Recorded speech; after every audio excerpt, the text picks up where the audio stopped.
Morning folks, it's Friday the 13th of January 2017 and that means it's the first vlog of the new year. Some of you might already know, but over the past sort of 10 days I've been ill. Nothing serious, just man flu.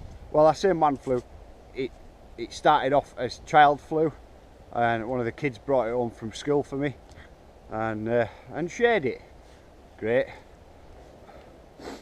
Those of you who have followed the vlogs for a while now will already know that GNAR Bike Park is a one-man operation and that one person is me. So when I'm out of action for a few days, then so is the park. So it's hard because you know there's things you can be full of cold and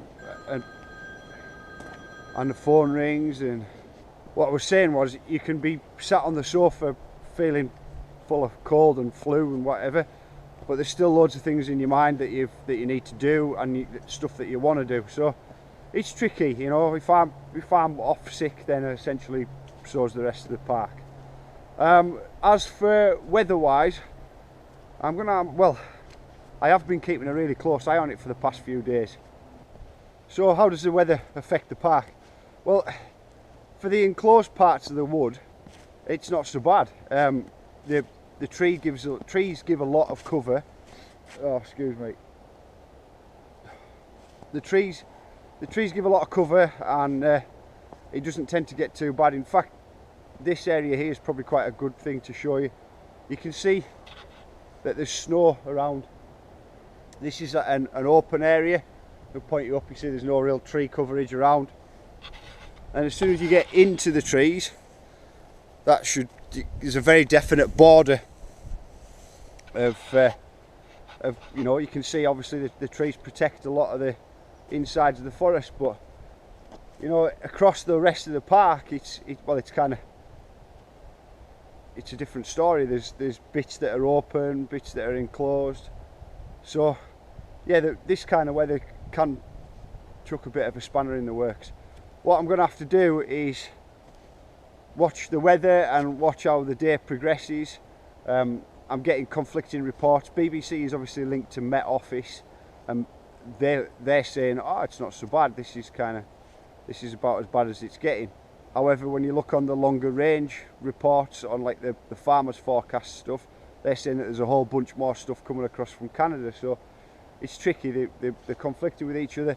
I'm going to have to make a decision on whether I can open this weekend or not. That I'll probably have made that decision and put the announcement up on Facebook before I've edited and uploaded this video. So you're probably watching this and you already know what the score is for the weekend. Right now, I currently am a bit unsure.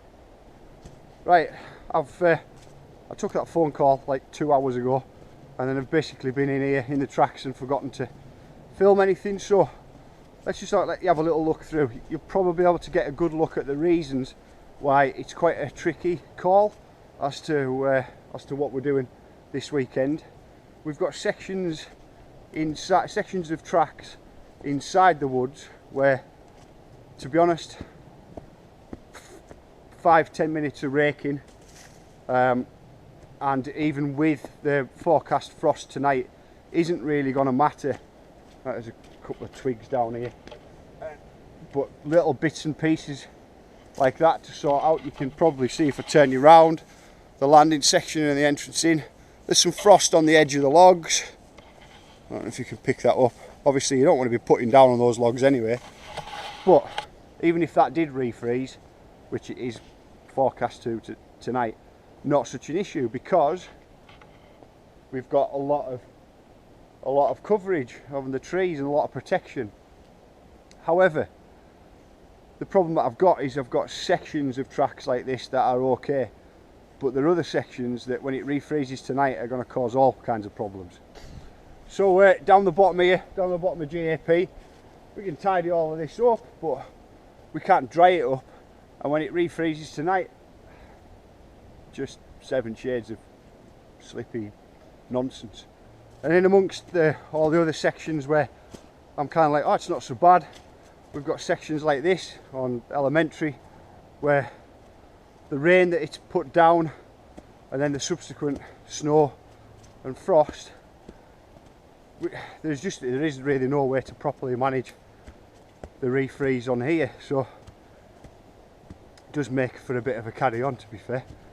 So that leaves me having to make a bit of a judgment call based upon due diligence, rider safety, forecasts for this evening and the weekend, and it's a tough call to make.